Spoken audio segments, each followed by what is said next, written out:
कहानी शुरू होती है बहुत ठंडी जगह, अंटार्कटिका में। चारों तरफ बर्फ ही बर्फ है। एक छोटी सी गाड़ी बर्फ के बीच रास्ता बना रही है। उस गाड़ी में 3 वैज्ञानिक बैठे हैं। सबके चेहरे पर टेंशन है। वो एक अजीब से सिग्नल का पीछा कर रहे हैं। आखिरकार वो उस जगह पहुंच जाते हैं जहां से सिग्नल आ रहा था, लेकिन वहां तो कुछ भी नहीं होता। तभी धड़ाम, नीचे की बर्फ टूट जाती है। गाड़ी 2 बड़े पत्थरों के बीच फंस जाती है।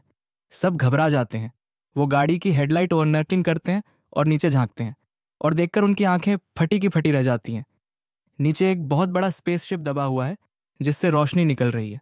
थोड़ी देर बाद रिसर्च सेंटर से रेस्क्यू टीम आती है और उन्हें वहां से निकाल लेती है। सेंटर के हेड डॉक्टर सेंडर अब एक और वैज्ञानिक के पास जाते हैं, केट लॉयड। केट एक पैलियोंटोलॉजिस्ट है, यानी जो पुराने समय के जानवरों और पौधों पर रिसर्च करती है। डॉक्टर सेंडर कहते हैं, केट, हमें बर्फ के नीचे कुछ ऐसा मिला है जिसे देखकर तुम चौंक जाओगी। क्या तुम हमारी टीम में शामिल हो सकती हो? केट थोड़ी सोचती है, फिर मुस्कुराकर कहती है, चलो देखते हैं।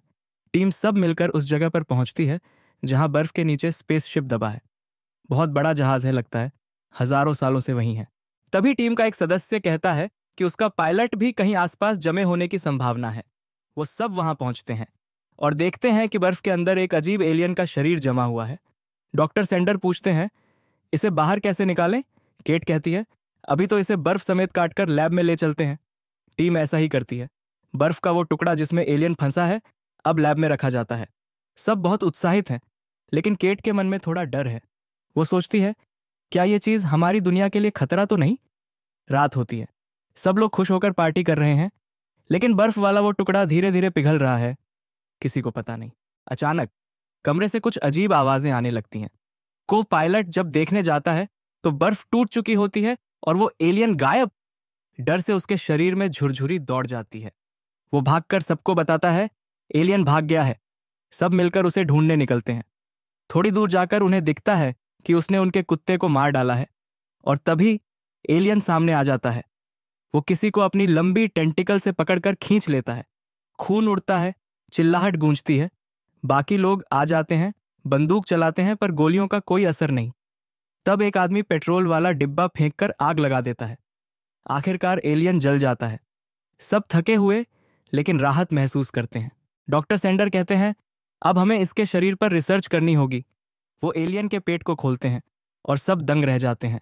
अंदर वही वैज्ञानिक है जिसे एलियन ने खींच लिया था, लेकिन उसकी त्वचा बदल रही है, जैसे किसी और में बदल रहा हो। केट चौंकती है और धीरे से कहती है, यह एलियन इस इंसान के शरीर को अपने जैसा बना रहा है। वो सैंपल लेकर टेस्ट करती है। नतीजा देखकर उसके हाथ कांप जाते हैं। एलियन का टिश्यू अब भी जिंदा है और यह इंसान के टिश्यू को अपने में बदल रहा है। इतने में उसे दिखता है वो वैज्ञानिक जिस पर पहले खून गिरा था अब बीमार पड़ रहा है।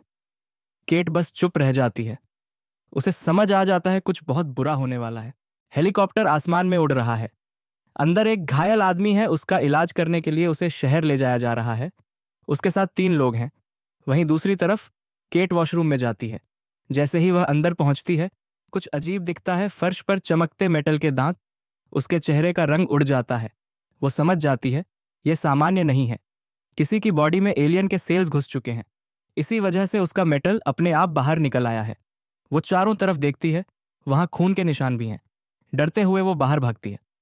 हेलीकॉप्टर उड़ चुका है और केट दौड़कर हाथ हिलाकर इशारा करती है, रुको, वापस आओ। पायलट उसका इशारा समझ जाता है, लेकिन तभी अचानक हेलीकॉप्टर के अंदर से चीखें सुनाई देती हैं। वैज्ञानिक के शरीर से एलियन बाहर निकल आता है और सब पर हमला कर देता है। हेलीकॉप्टर हवा में ही फट पड़ता है। आग का गोला आसमान में चमकता है। केट बस चीखकर वहीं रुक जाती है, आंखों में आंसू लिए। थोड़ी देर बाद वो दोबारा वॉशरूम में जाती है, मगर अब वहां का खून साफ किया जा चुका होता है।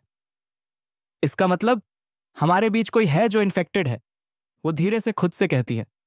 वो सबके पास पहुंचकर कहती है, हम में से कोई एक एलियन से संक्रमित है। हमें तुरंत पता लगाना होगा कौन है, नहीं तो वो पूरी दुनिया को खतरे में डाल देगा। लेकिन कोई उसकी बात पर भरोसा नहीं करता। सब हंसकर चले जाते हैं। बस एक लेडी वैज्ञानिक रुकती है और कहती है, मुझे पता है कौन इन्फेक्टेड है, चलो मेरे साथ। केट उसके पीछे जाती है, मगर जैसे ही दोनों कमरे में घुसती हैं, वो औरत कांपने लगती है और उसके शरीर से डरावना एलियन निकल आता है। वो केट पर झपटता है। केट जान बचाकर भागती है। एलियन सामने आ रहे लैब असिस्टेंट को पकड़कर खत्म कर देता है, लेकिन तभी एक आदमी आता है, फायर गन से एलियन पर हमला करता है और उसे जला देता है। इस बार सबको यकीन हो जाता है कि केट सच कह रही थी। सब अब भागना चाहते हैं, पर केट कहती है, हम यहां से नहीं जा सकते। एलियन के सेल्स अभी भी किसी की बॉडी में हैं। अगर वो बाहर गया तो पूरी दुनिया खत्म हो जाएगी। वह सबके ब्लड सैंपल्स जुटाने का फैसला करती है ताकि पता चले कौन संक्रमित है। फिर खबर आती है कि हेलीकॉप्टर वाले 2 लोग जिंदा लौट आए हैं, पायलट और को पायलट। पर सबको उन पर शक है, इसलिए उन्हें एक कमरे में बंद कर दिया जाता है। जब सबके ब्लड सैंपल लेने के बाद उन्हें कमरे में रखा जाता है, तभी अचानक वहां आग लग जाती है। केट चिल्लाती है, इसका मतलब है इनमें से कोई इन्फेक्टेड है जिसने सबूत मिटा दिए। लेकिन केट हार नहीं मानती। वो कहती है, मेरे पास एक और तरीका है। वो सबकी बॉडी चेक करती है। जिनके दांतों में मेटल की फीलिंग होती है वो सेफ हैं। अब 4 लोग ऐसे बचे हैं जिनकी बॉडी में कोई मेटल नहीं। केट कहती है, इनमें से कोई एलियन हो सकता है। वो पायलट और को पायलट को भी जांचने को कहती है। डॉग ट्रेनर और उसका दोस्त उन्हें लाने निकलते हैं, पर जब वो अलग कमरे में पहुंचते हैं तो पायलट और को पायलट गायब होते हैं। उन्होंने फर्श तोड़कर भाग निकला है।